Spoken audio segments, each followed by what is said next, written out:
तो झुकता है चीन, झुकाने वाला चाहिए और झुका के दिखाया है भारत के इस नए सरकार ने, झुका के दिखाया है उसको कि कैसे चीन वापस जा सकता है। आप समझिए, गोगरा हॉट स्प्रिंग यहां पर एलएसी पर, यह बहुत अहम स्ट्रेटेजिक लोकेशन है जहां पर चीन ने हैवी डिप्लॉयमेंट किया, भारत ने मिरर डिप्लॉयमेंट किया और उसके बाद पीछे हटने को अब तैयार हुई है भारत और चीन की सेना। अब पेट्रोलिंग पॉइंट 15 और गोगरा हॉट स्प्रिंग इसको आप देख रहे हैं, ये पहले यहां पर नहीं, ये यहां पर चीन का कब्जा नहीं था, चीन यहां पर इस तरह से वहां पर बैठा नहीं हुआ था, लेकिन चीन ने वहां पर अपनी सेना तैनात की, भारत ने वहां पर मिरर डेवलपमेंट किया और फिर उसके बाद आज हालात यह है कि पीछे हटना पड़ रहा है चीन को। डिसएंगेजमेंट की प्रक्रिया वहां से शुरू हुई है, आगे की तैनाती रुकेगी, अपने अपने इलाके में सैनिक यहां से वापस लौटेंगे, अस्थायी ढांचे ध्वस्त होंगे, जमीन खाली होगी, यह सब कुछ होगा। चरणबद्ध तरीके से डिसएंगेजमेंट की प्रक्रिया यहां से होगी। आप समझिए, यहां पर 12 सितंबर तक यह डिसएंगेजमेंट की प्रक्रिया चलेगी और उसके बाद फिर यहां पर आगे जो इलाके हैं उन पर बातचीत जारी रहेगी। आप समझिए कैसे यहां पर क्या हो रहा है। ये सारी जो यहां पर हम जानकारी आपको दे रहे हैं, ये बताने के लिए काफी है कि कैसे भारत ने चीन के आगे बिना झुके चीन को करारा जवाब देते हुए आखिर मजबूर कर दिया उसको कि पहले वो पैंगोंग लेक से और उसके फिंगर पॉइंट से और उसके बाद अब यहां गोगरा हॉट स्प्रिंग से जाए। लेकिन अभी भी कुछ इलाके हैं जहां पर चीन का अभी भी वहां चीन के साथ भारत का तनाव बरकरार है और वहां से भी अभी चीन को वापस लौटना बाकी है। इसलिए सवाल यह है कि क्या यहां पर चीन पर भरोसा किया जाए। आपको देखिए, मई 2020 में PP-15 टकराव की प्रमुख लोकेशन बनी, 1000 से ज्यादा हथियारबंद चीनी सैनिक यहां पर तैनात थे। अब PP-15 पर एक नो पेट्रोल बफर जोन बन जाएगा। पहले 3 बफर जोन थे, अब 4 हो गए। भारतीय सैनिक PP-16 पोस्ट पर लौट चुके हैं, PLA के सैनिक LAC के अपनी तरफ लौटे हैं।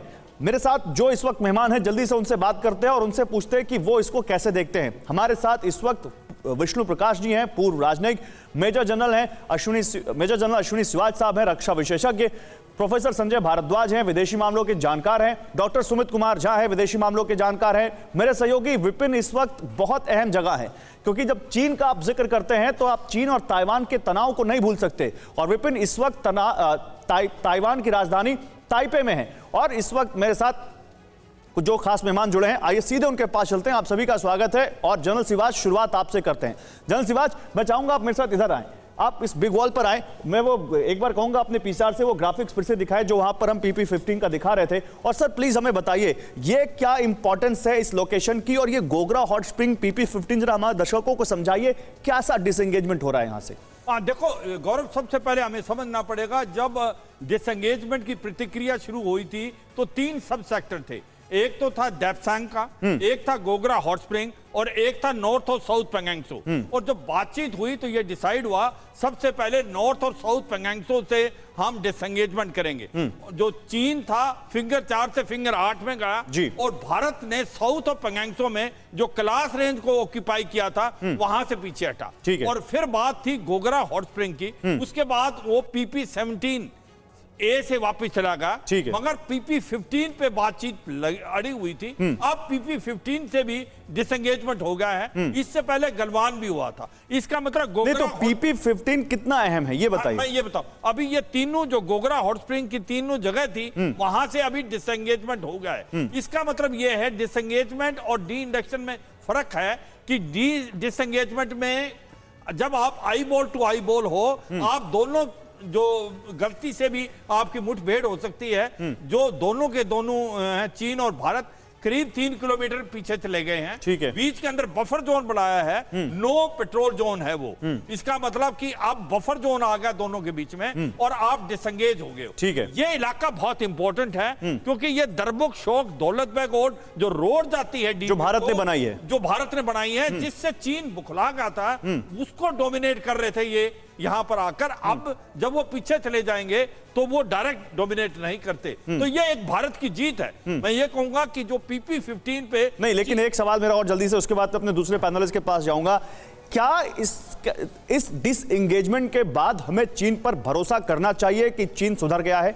नहीं, बिल्कुल नहीं। गौरव, 2 बातें हैं इसके अंदर। एक तो ये डिसएंगेजमेंट है, डी इंडक्शन तो नहीं है। डिसएंगेजमेंट मतलब थोड़ा पीछे गए लेकिन उनके पास पूरी सेना, पूरे हथियार सब वहीं पे है। गौरव, 60,000 के करीब उनके लोग, हाँ। उनके आर्टिगन्स, उनकी टैंक्स, बस्त्रबद्ध गाड़ियां सभी वहीं हैं रुडोंग में। हाँ। जब ये प्रतिक्रिया अप्रैल 20 से 20 10,000 के करीब लोग थे, 10,000 के करीब सैनिक थे उनके भी, और 10,000 मारे। आज 60,000 हैं। ठीक है। दूसरा डेप्सांग जो है, ठीक है, जो बहुत इंपॉर्टेंट है, वहां से चीन जाने का नाम नहीं ले रहा। आइए जो सर। मैं एक चीज बता दूं बस, जी। डेप्सांग बहुत स्ट्रेटेजिकली बहुत इंपॉर्टेंट है, उससे वो डायरेक्टली नुब्रा वैली और साइचन जा सकता है, ठीक है। डीपीओ को बाईपास करते हुए। वो एक ऐसा सब सेक्टर है जहां पर कोलूजन हो सकता है पाकिस्तान का। और मैं इस बात को आपसे आगे भी समझूंगा, आप प्लीज अपनी सीट ग्रहण कीजिए।